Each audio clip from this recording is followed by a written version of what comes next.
સૌને મારા જય શ્રી કૃષ્ણ। હું છું પ્રીતિ। આજે આપણે વધેલા ટુકડા જે બેકાર પડેલા હોય છે એનામાંથી બેગ બનાવશું। તો સેમ મેઝરમેન્ટના આ મેં બંને ટુકડા લઈ લીધા છે, વચમાં કેનવાસ નાખ્યું છે અને અસ્તર સાથે જોઈન્ટ કરી લીધું છે અને એનું માપ લીધું છે 21 બાય 16 ઇંચ। જે 16 ઇંચ છે એ આપણી લંબાઈ છે અને 21 ઇંચ છે એ પહોળાઈ છે।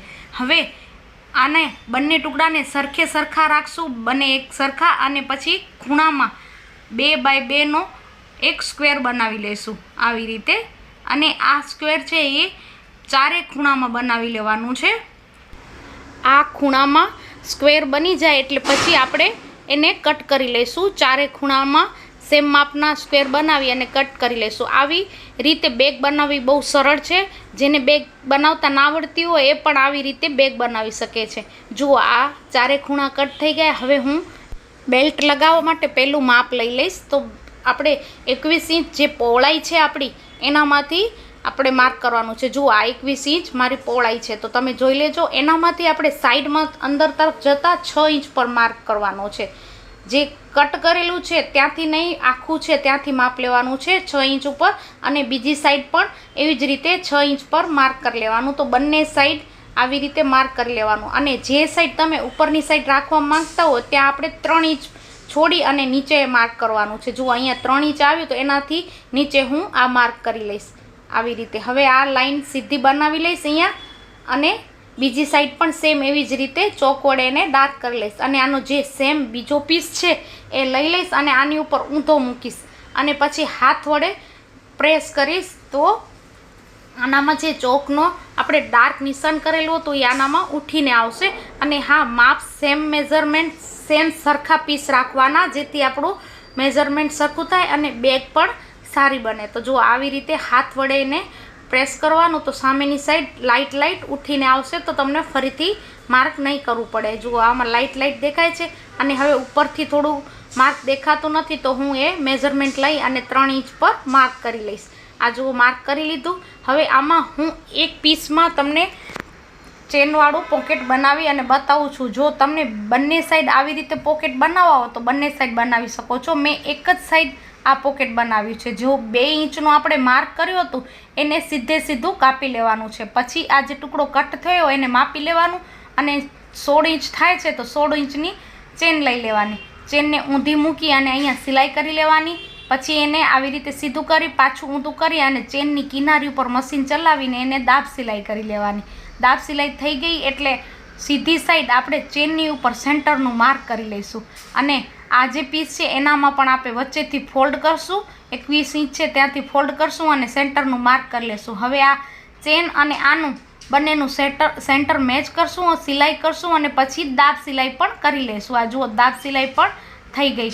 થોડુંક અહીંયા ખૂણામાં આવી રીતે થશે પણ એનાથી કાંઈ વાંધો નહીં આવે, પછી હું તમને એ બતાવું છું। ત્યાં આપણે સિલાઈ કરી અને જોઈન્ટ કરશું એટલે એ દબાઈ જશે।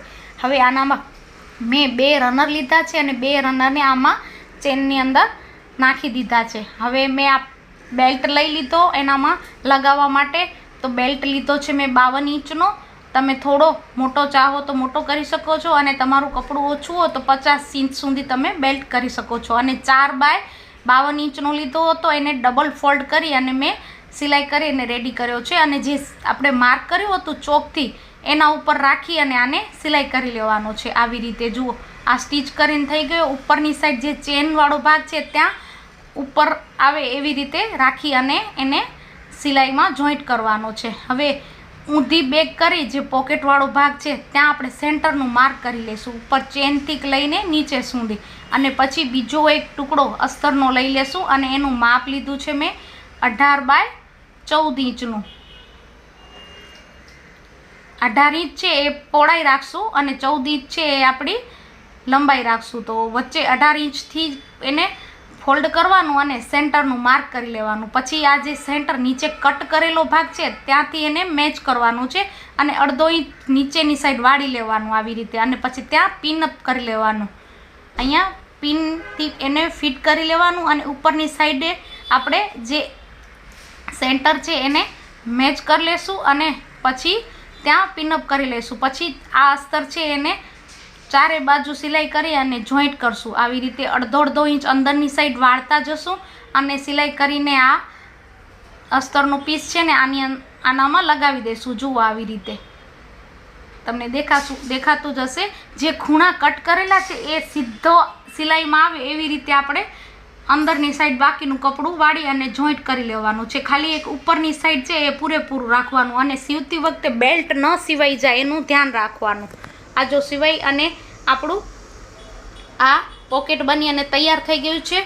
હવે આનામાં 16 ઇંચની બીજી ચેન લીધી અને ઉપરની સાઈડ સિલાઈ કરી લીધી. પછી એને કિનારી ઉપર મશીન ચલાવી અને દાબ સિલાઈ પણ કરી લીધી. બંને મેં સાથે જ કરી લીધું છે. જેમ પહેલાંમાં બતાવ્યું એવી જ રીતે આનામાં પણ ચેનને એવી જ રીતે ફિટ કરવાની છે. ચેનને ઊંધી મૂકી સિલાઈ કરી લેવાની. ચેન હંમેશા સિલાઈ કરતી વખતે ઉપરની સાઈડ આવે એવી રીતે રાખી અને સિલાઈ કરવાની, તો તમારી ચેન બરાબર બેસશે. ચેનને તમે નીચે રાખશો તો ક્યારેક સિલાઈમાં એ નીચે રહી જશે અને કપડા ઉપર જ સિલાઈ થશે. એટલે ચેનને ઉપર રાખી અને સિલાઈ કરવાની અને પછી દાબ સિલાઈ પણ કરી લેવાની. સિલાઈ થઈ ગયા બાદ આ જે 3 સાઈડ ખુલ્લી છે એને આપણે પેક કરી લઈશું. સિલાઈ કરી અને 3 સાઈડ પેક થઈ ગઈ. હવે આને હું 2 ઇંચના કપડાથી કવર કરી લઈશ. તો અડધો ઇંચ બંને સાઈડ વાળી લઈશ અને પછી આવી રીતે આની ઉપર સિલાઈ કરી અને આને કવર કરી 3 સાઈડને ફિનિશિંગ આપી દઈશ. આ જુઓ કવર થઈ ગયું, જેથી આપણા દોરા કે રેસા ન નીકળે. આ થઈ ગયું. હવે આ જે ખૂણા આપણે કટ કર્યા છે 2 બાય 2ના એને આવી રીતે પકડતા જશું અને સાથે સાથે સિલાઈ કરી અને જોઈન્ટ કરતા જશું. જ્યાં ચેનવાળા ભાગમાં સિલાઈ કરવાનું આવે ને ત્યારે જે વચ્ચે આપણો જોઈન્ટ મારેલો છે એ અને ચેન એને બંનેને મેચ કરવાના અને પછી સિલાઈ કરવાની. ત્યાં ખૂણો આપણો બરાબર આવી જાય એ માટે. આ જુઓ મેં 4 સાઈડ સિલાઈ કરી લીધી અને એને કવર પણ કરી લીધું. હવે આપણે આ બેગને કરી લઈશું સીધી કર્યા બાદ આપણી આ બેગ બની અને તૈયાર થઈ ગઈ છે. એકદમ સરસ મજાની. અંદરના જે ખૂણા છે એ આપણે બરાબર હાથ વડે કાઢી લેવાના છે, જેથી બેગની ફિનિશિંગ અને ખૂણા બરાબર દેખાય. આ જુઓ કેટલી સરસ મજાની આ બેગ બની છે. બહુ જ સરસ બને છે. આવી રીતે તમે બીજું પોકેટ પણ બીજી સાઈડ લગાવી શકો છો તો તમારી 3 ચેનવાળી આ બેગ બની જશે. મેં 2 જ ચેન નાખી છે. જેવી રીતે આ બાજુ કર્યું એવી જ રીતે તમને બીજી સાઈડ બેગમાં નાખવાની, તો 3 ચેનવાળી બેગ બની જશે. બહુ જ સરસ છે આ બેગ. અને આનો ઉપયોગ તમે લેપટોપ બેગ તરીકે પણ કરી શકો છો.